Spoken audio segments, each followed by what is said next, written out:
Assalamualaikum warahmatullahi wabarakatuh. Apa kabar anak-anak?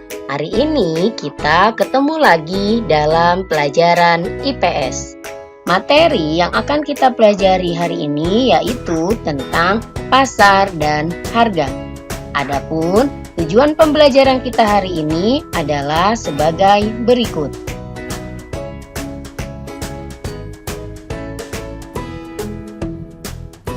Sekarang yuk kita saksikan video pembelajaran berikut ini.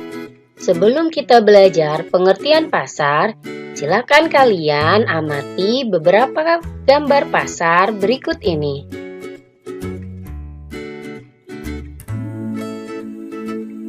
Apa yang kalian lihat di gambar tersebut? Ya, kalian bisa melihat barang-barang yang diperjualbelikan, penjual dan pembeli, dan kegiatan tawar-menawar di antara penjual dan pembeli. Jadi, pasar itu apa ya? Pengertian pasar secara sederhana adalah tempat bertemunya penjual dan pembeli untuk melakukan transaksi jual-beli. Unsur penting yang harus dipenuhi dalam membentuk suatu pasar adalah adanya barang yang diperjualbelikan, adanya penjual dan pembeli, adanya kesepakatan antara penjual dan pembeli, dan adanya media komunikasi antara penjual dan pembeli. Sekarang, apa saja ya fungsi pasar?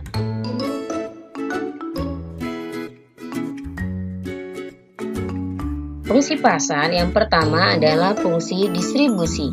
Kedua, fungsi pembentuk harga, dan yang ketiga, fungsi promosi. Fungsi distribusi artinya dengan adanya pasar memperlancar distribusi barang dari produsen ke konsumen. Sedangkan fungsi pembentuk harga, pasar mewujudkan kesepakatan harga antara penjual dan pembeli. Dan terakhir, fungsi promosi, pasar menjual barang sekaligus memperkenalkan hasil produksinya kepada masyarakat.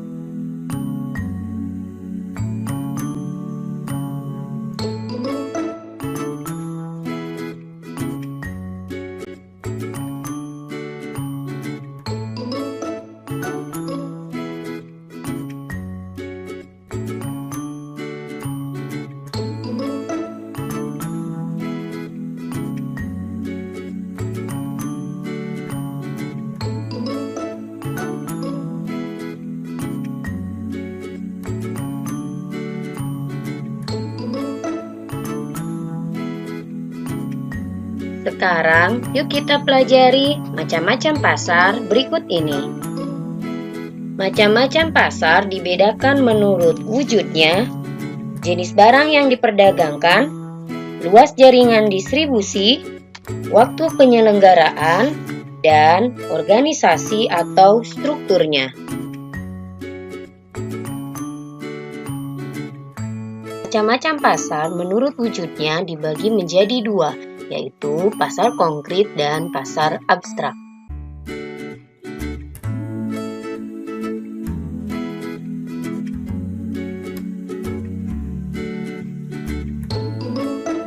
Contoh pasar konkret yaitu pasar yang setiap hari kita kunjungi untuk membeli barang-barang kebutuhan sehari-hari. Nah, adakah di antara kalian yang pernah berbelanja online? Kegiatan itu merupakan salah satu contoh kegiatan di pasar abstrak.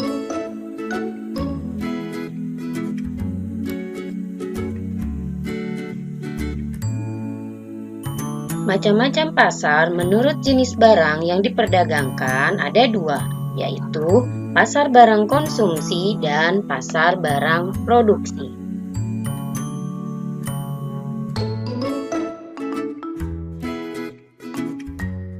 Contoh pasar barang konsumsi adalah pasar ikan, pasar buah-buahan, dan supermarket atau mall. Mungkin di antara kalian pernah mengunjunginya. Adapun contoh pasar barang produksi adalah pasar tenaga kerja, dan pasar modal.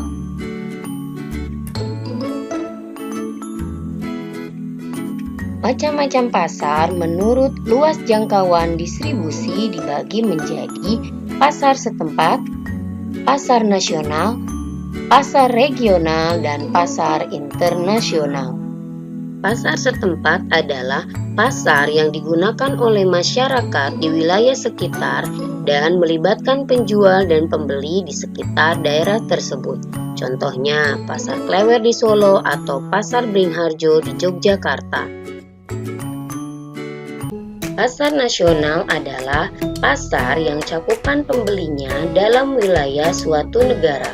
Penjual dan pembeli dari berbagai daerah di wilayah negara tersebut. Pasar regional adalah pasar yang daerah pemasarannya meliputi beberapa negara yang berada dalam suatu kawasan. Pasar ini biasanya di bawah suatu organisasi yang berada dalam wilayah kawasan tersebut. Pasar internasional adalah pasar yang menyediakan komoditas barang dagangan untuk rakyat seluruh dunia. Biasanya, komoditas yang dijual merupakan produk-produk yang dibutuhkan oleh seluruh masyarakat. Macam-macam pasar menurut waktu penyelenggaraannya dibagi menjadi pasar harian, pasar mingguan, pasar bulanan, dan pasar tahunan. Pasar harian adalah pasar yang melakukan kegiatan setiap hari dan menjual barang-barang kebutuhan pokok sehari-hari. Contohnya, pasar induk. Pasar mingguan adalah pasar yang dilaksanakan seminggu sekali. Contoh pasar ini adalah pasar hewan. Pasar bulanan adalah pasar yang kegiatannya sebulan sekali. Pasar ini dapat kita temukan di daerah industri atau kantor pos. Pasar tahunan adalah pasar yang buka setiap setahun sekali. Contohnya Pekan Raya Jakarta dan Pasar Malam Sekatenan di Solo. Yang terakhir, pasar menurut organisasi atau strukturnya dibagi menjadi pasar persaingan sempurna dan pasar persaingan tidak sempurna. Pasar persaingan sempurna adalah pasar yang di dalamnya banyak terdapat penjual dan pembeli yang sama-sama telah mengetahui situasi pasar. Pasar persaingan tidak sempurna adalah pasar yang penjual dan pembeli memiliki kebebasan dalam menentukan harga dan jumlah barang yang diperjualbelikan. Materi terakhir yang kita pelajari dalam pelajaran hari ini adalah tentang harga. Harga adalah nilai tukar suatu barang yang dinyatakan dengan uang. Sedangkan harga pasar adalah harga yang disepakati pihak penjual dan pembeli. Dan pada harga ini, barang yang diminta sama dengan jumlah barang yang ditawarkan. Harga pasar dapat disebut juga sebagai harga keseimbangan.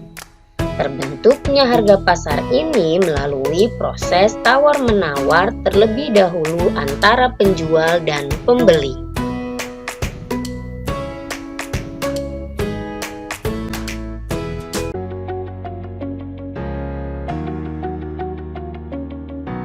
Sekarang yuk uji pemahaman kalian tentang materi pelajaran kita hari ini. Selamat mengerjakan kuisnya ya.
Anak-anak, cukup sekian pelajaran kita hari ini. Tetap semangat dan jaga kesehatan ya. Wassalamualaikum warahmatullahi wabarakatuh.